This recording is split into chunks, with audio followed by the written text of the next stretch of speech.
Ini bukan sekadar konflik politik, ini adalah fase penyaringan besar dalam sejarah umat manusia.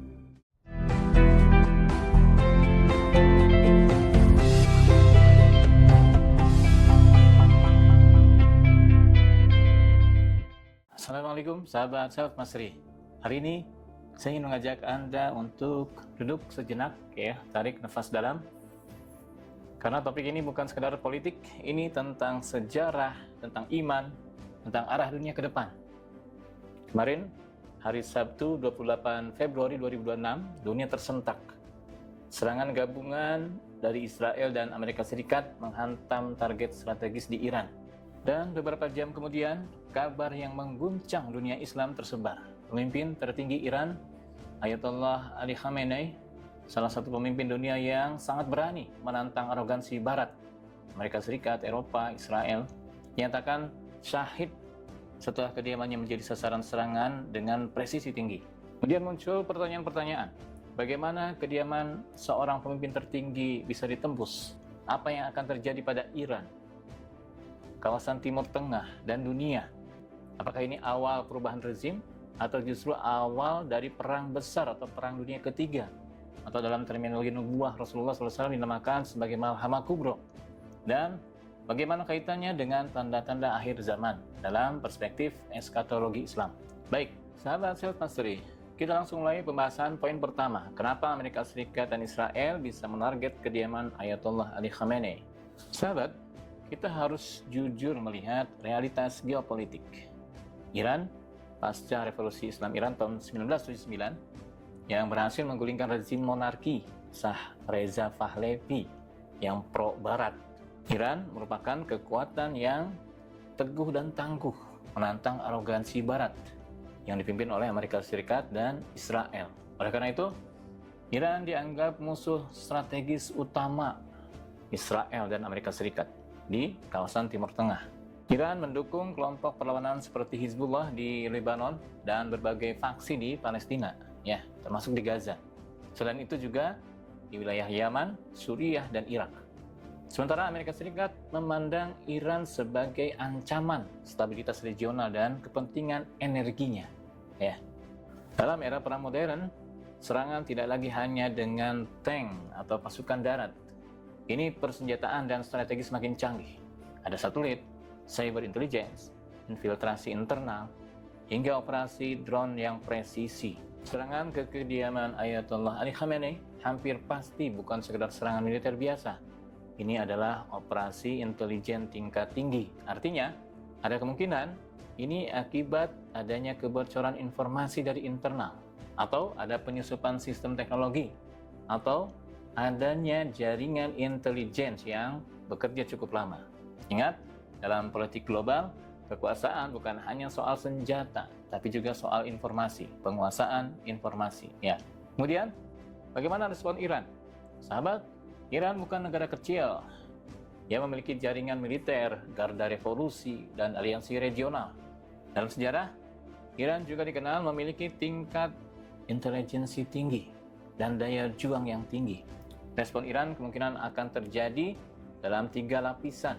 Yang pertama, balasan militer, terutama ke jantung pertahanan Israel, di Tel Aviv, dan beberapa pangkalan militer Amerika Serikat di kawasan Teluk seperti ke Bahrain, Qatar, Uni Emirat Arab, Irak, bahkan hingga ke Saudi Arabia. Kemungkinan kedua, Iran akan memobilisasi milisi proksi regional seperti di Lebanon, Suriah, Yaman, dan Irak. Dan kemungkinan ketiga, Iran akan melakukan perang asimetris melalui cyber misalnya dan sabotase ekonomi. Salah satunya tentunya dengan menutup Selat Hormuz. Namun menurut saya, Iran juga akan berhitung. Perang terbuka dengan Israel dan Amerika bisa memicu konflik global yang tentunya ini akan melibatkan kekuatan besar lainnya seperti Rusia dan Cina yang akan mendukung Iran. Dan di sini sepertinya Iran sudah menyatakan dengan tegas bahwa Iran akan membalas dengan keras, dan risikonya ini bisa mengarah pada terjadinya perang besar atau perang dunia ketiga atau Malhamah. Termasuk ini bisa memicu perang saudara antara Islam Sunni dan Syiah karena ini yang juga diinginkan oleh pihak Amerika Serikat dan Israel. Wallahu alam, kita bisa sama-sama lihat perkembangannya nanti seperti apa ya. Berikutnya, siapa kira-kira calon pengganti Ayatollah Ali Khamenei ya? Nah, dalam sistem Republik Islam Iran, pengganti pemimpin tertinggi itu dipilih oleh Dewan Ahli. Beberapa nama yang selama ini disebut-sebut: Mojtaba Khamenei, putra kedua dari Ali Khamenei, kemudian Ali Larijani dan Sadiq Larijani, ada juga Muhammad Mirbagheri, ada Mohsen Araki dan Hasan Khomeini, ya, cucu dari pendiri Republik Islam Iran, Ruhollah Khomeini. Namun, yang lebih penting bukan siapa orangnya, ya sebenarnya. Yang lebih penting adalah apakah dia akan mampu untuk menyatukan elit militer, ya, ulama, dan rakyat Iran. Karena jika elit terpecah, maka celah untuk terjadinya perubahan rezim seperti yang diinginkan oleh Amerika Serikat dan Israel akan terbuka. Ya, semoga ini tidak terjadi ya. Sahabat, pertanyaan berikutnya, apakah Iran bisa bertahan atau terjadi perubahan rezim? Nah, jika kita menganalisis sejarah, Iran sudah melewati perang yang panjang ya dengan Irak. Sudah menghadapi sanksi puluhan tahun. Dan struktur kekuasaan di Iran tidak berdiri pada satu figur saja. Kalau rakyat melihat serangan ini sebagai agresi eksternal, biasanya efeknya adalah soliditas nasional ya. Soliditas nasional akan meningkat. Oke, akan semakin solid, lebih bersatu lagi. Tapi jika ada krisis ekonomi, nah ini ya klausulnya ini. Jika ada krisis ekonomi terjadi ya, atau terjadi perpecahan internal ya, oke, maka skenario perubahan rezim bisa saja terjadi. Dan apakah akan menjadi rezim pro Amerika Serikat dan Israel? Menurut saya itu tidak akan mudah ya. Tidak akan mudah bagi Amerika Serikat dan Israel karena identitas revolusi Iran 1979 itu sangat anti intervensi barat, dan itu sudah mendarah daging ya, sepertinya sudah mendarah daging dalam diri masyarakat Iran. Untuk mengubah arah ideologi Iran butuh transformasi sosial yang sangat besar ya, bukan sekedar pergantian pemimpin. Dan berikutnya, bagaimana potensi perang Sunni Syiah ya yang dikehendaki oleh Zionis Amerika Serikat Israel. Ini menurut saya yang termasuk paling berbahaya ya. Kita tidak bisa menutup mata bahwa Iran adalah pusat kekuatan Syiah. Meski Ayatollah Ali Khamenei berkali-kali menegaskan ya, kita bisa saksikan banyak beredar video-video beliau ya yang menyatakan dan menegaskan bahwa sekali-kali jangan terjebak ya, kita dunia muslim ya, umat Islam sedunia jangan terjebak oleh propaganda barat yang selalu menghembuskan konflik yang keras dan dibentur-benturkan secara diametral antara Sunni dan Syiah ya. Ayatollah Ali Khamenei selalu berpesan untuk menjunjung tinggi persatuan umat Islam. Status umat Islam adalah status yang tertinggi di atas status kenegaraan atau mazhab apapun. Namun, dengan berbagai upaya, Amerika Serikat dan Israel akan terus menghembuskan propaganda perpecahan ini. Dan jika konflik ini meluas, kemudian narasi sektarian dimainkan, maka kawasan bisa terpecah menjadi konflik Sunni versus Syiah. Ini yang kita khawatirkan ya. Dan ini bisa memicu perang besar antara umat Islam sendiri di kawasan Timur Tengah. Terutama ini akan terjadi jika Amerika Serikat Israel berhasil melakukan perubahan rezim yang pro Amerika Serikat dan Israel. Mereka akan memprovokasi emosi sektarian. Dan inilah yang harus kita waspadai sebagai umat Islam. Dan terakhir, bagaimana fenomena ini jika dilihat dari perspektif eskatologi Islam? Dalam literatur hadis, ada beberapa pembahasan tentang perang besar di akhir zaman yang disebut sebagai Malhamah Kubro. Ya, dalam salah satu hadis riwayat Imam Muslim, Rasulullah SAW bersabda, tidak akan terjadi kiamat hingga terjadi pertempuran besar antara dua kelompok besar yang sama-sama mengaku satu agama, hingga terjadi pembunuhan besar-besaran di antara mereka. Kemudian setelah itu akan terjadi Al-Malhamah Al-Kubro atau perang besar. Setelah itu munculnya Dajjal, kemudian turunnya Isa bin Maryam yang akan membunuhnya. Dan dalam riwayat lain yang menguatkan, diriwayatkan oleh Imam Abu Dawud, Rasulullah SAW menyebutkan timeline yang cukup rinci dan jelas ya. Ini timeline yang jelas yang bisa menjadi acuan kita, termasuk acuan dalam menganalisis ya berbagai fenomena geopolitik saat ini. Bagaimana atau seperti apa Rasulullah SAW memberikan penjelasan tentang timeline akhir zaman. Rasulullah SAW bersabda bahwa Umronul Baitul Maqdis ya, tanda pertama huru hara ya, akan terjadinya huru hara di akhir zaman itu adalah makmurnya Baitul Maqdis yang sekarang disebut Yerusalem, atau Yerusalem menjadi pusat perhatian dunia ya, di kancah panggung dunia. Oke. Kemudian ini akan menjadi pertanda ya, tahapan berikutnya adalah hancurnya Yasrib ya, kharabu Yasrib atau Madinah saat ini.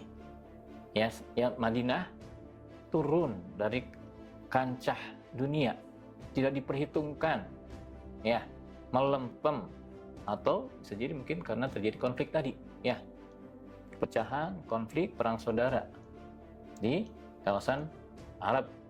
Oke. Kharabu Yasrib atau hancurnya Madinah ini yang akan menjadi pertanda awal huru hara besar di akhir zaman ya. Karena setelah Kharabu Yasrib ini ya, setelah Madinah tidak lagi menjadi pusat perhatian dunia, tidak lagi punya andil dalam kepemimpinan dunia ya, dunia Islam khususnya, maka yang terjadi adalah malhamah ya. Jadi dua peristiwa besar ini kemudian menghantarkan kepada malhamah, perang besar.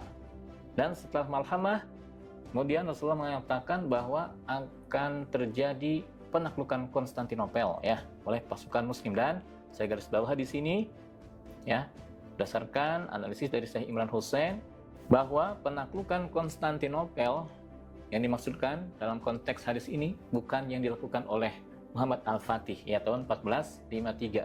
Tapi ini belum terjadi, ini justru yang akan terjadi ya. Oke. Dan setelah penaklukan Konstantinopel kemudian muncullah kemunculan Al-Masihud Dajjal ya, yang akan menyatakan dirinya dari Yerusalem. Oke, dan dia akan mengaku Tuhan. Dan menurut opini saya, Allah alam, hanya Allah yang maha benar dan yang maha mengetahui, saat ini kita sedang berada di permulaan Umratul Baitul Maqdis ya. Tanda awal, tanda pertama dari hadis ini.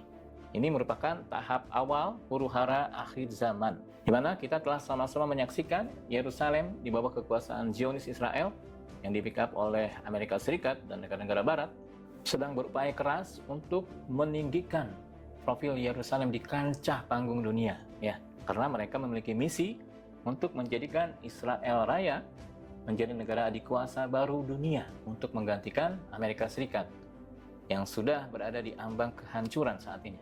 Inilah yang disebut oleh Syekh Imran Hussein sebagai Pax Judaica yang akan menggantikan Pax Americana menjadi negara penguasa dunia baru yang berpusat di Yerusalem, atau yang disebut oleh Rasulullah SAW sebagai Baitul Maqdis ya. Jadi dari hadis ini sangat jelas gambaran bagi kita tentang bagaimana yang akan terjadi berikutnya, di mana dalam perang besar nanti kekuatan Barat akan runtuh oleh koalisi Iran, Rusia, Cina, dan sekutu lainnya, sehingga Konstantinopel akan jatuh dari kendali NATO atau kendali kekuatan Barat, dan Al-Masihud Dajjal akan dihancurkan oleh Nabi Isa alaihissalam yang akan diturunkan kembali ke bumi oleh Allah Subhanahu wa taala setelah turunnya Al-Masihud Dajjal.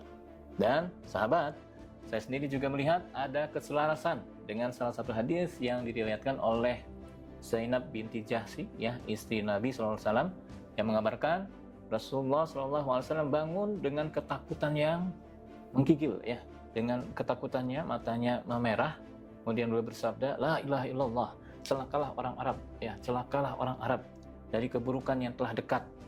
Hari ini, kata Rasul, tembok Ya'juj dan Ma'juj telah dibuka sebesar ini ya. Digambarkan Rasulullah membentuk lingkaran antara jempol dan jari telunjuk seperti ini ya. Kemudian istrinya Zainab bertanya, wahai Rasulullah, apakah kita akan dibinasakan juga padahal di antara kita masih ada orang-orang yang soleh? Kemudian apa jawaban Nabi? Nabi menjawab, iya, jika kejahatan atau kefasikan telah merajalela. Dan kita lihat ya, kejahatan, kefasikan merajalela saat ini. Khubus ya, keburukan semakin banyak. Oke, sahabat Self Mastery, kalau benar dunia sedang menuju masa turbulensi besar, sudahkah iman kita siap? Ini refleksi bagi kita semuanya ya, bagi saya sendiri terutama. Sudahkah mental kita ini kuat? Sudahkah kita membangun kemandirian ekonomi dan spiritual kita? Dunia boleh bergejolak ya, kekuatan besar boleh bertarung, tapi kendali diri Anda tetap di tangan Anda. Kendali diri kita tetap di tangan kita sendiri. Sejarah selalu bergerak dalam siklus, peradaban naik dan turun, pemimpin datang dan pergi. Yang abadi adalah nilai, yang bertahan hanyalah iman dan karakter. Ini bukan sekadar konflik politik, ini adalah fase penyaringan besar dalam sejarah umat manusia ya. Saya ingin Anda tidak hanya menjadi penonton sejarah. Mulai hari ini, yuk perkuat literasi geopolitik kita ya, perkuat ukhuwah. Jangan terjebak dengan provokasi mazhab ya, jangan terjebak dengan propaganda barat ya, termasuk provokasi Sunni Syiah. Saatnya kita umat Islam untuk bersatu. Perkuat ekonomi pribadi dan keluarga ya, dan yang paling penting perkuat hubungan kita dengan Allah. Karena jika benar kita sedang mendekati zaman yang penuh ujian ini, maka kemenangan bukan hanya soal siapa yang menang perang, tapi siapa yang selamat iman dan akhlaknya.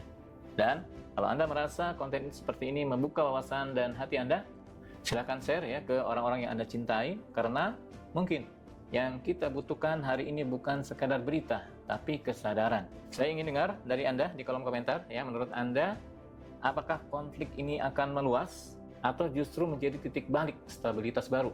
Oke, tulis di komen ya, apa pendapat Anda. Saya Agus Santoso, sampai ketemu di video berikutnya. Salam Self Mastery.